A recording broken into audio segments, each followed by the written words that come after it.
اشهان هستم. خوش اومدید به ویدیو جدید. بعد از چند وقت دوباره فعالیت رو شروع کردم و اومدم با 5 دست کد ممنوعه ماینکرافت.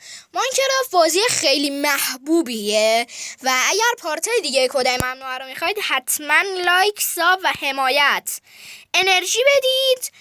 و اگر هم میخواید بازی دیگه ای انجام بدم حتما توی کامنت ها بگید بهم. بریم سراغ اولین کد. کد اول رو میتونیم با زدن دکمه شب و روز کنیم. الان روزه، میزنم شب میشه، میزنم روز میشه. با این دکمه هی میزنیم، گفتم که هی روز و شب میشه. و بریم سراغ کد بعدی. کد دوم یه جامبوست خیلی خیلی قوی به ما میده. میزنیم این جامبوست و میبینید که تایمش هم خیلیه و یه جامپ که میزنیم خیلی تا ابرا میپریم.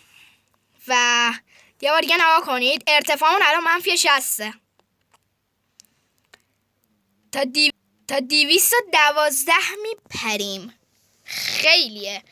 البته این هنوز دومین کد و 3 تا کد دیگه مونده. بریم سراغ کد سوم. کد سوم هم یه افکته. یه لحظه.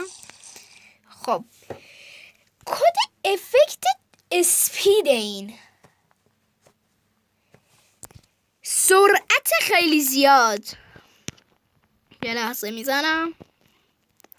من با شما خداحافظی میکنم.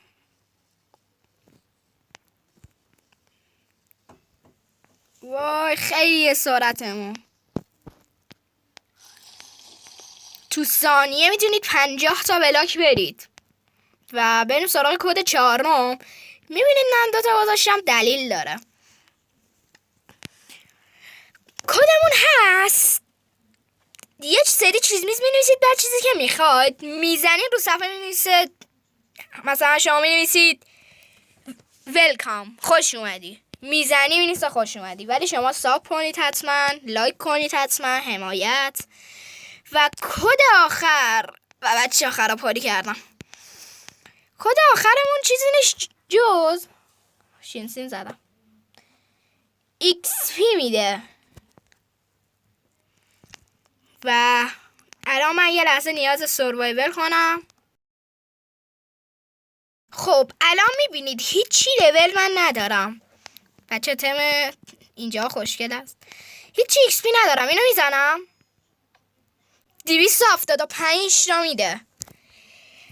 کدشم که حالا دیدید شما هم میتونید به جای 9999 خیلی عدد بیشتری بزنید و بیشتر XP بگیرید. و اگرم میگم کد خوشگل و بیشتری میخواد حتما تو کامنت ها بگید. سوالی چیزی داشتید بگید. بیلدی هم میخواستید واسهتون بزنم حتما بگید.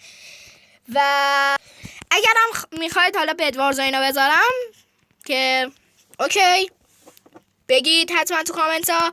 لایک و ساب کنید. دوباره میگم حمایت، من دارم اینجا زحمت میکشم. حتما چنل رو ساب کنید. بچه من چند تا ویدیو گذاشتم، یه دونه لایک هم نگرفتم، ناراحتم. فعلا خدافظ.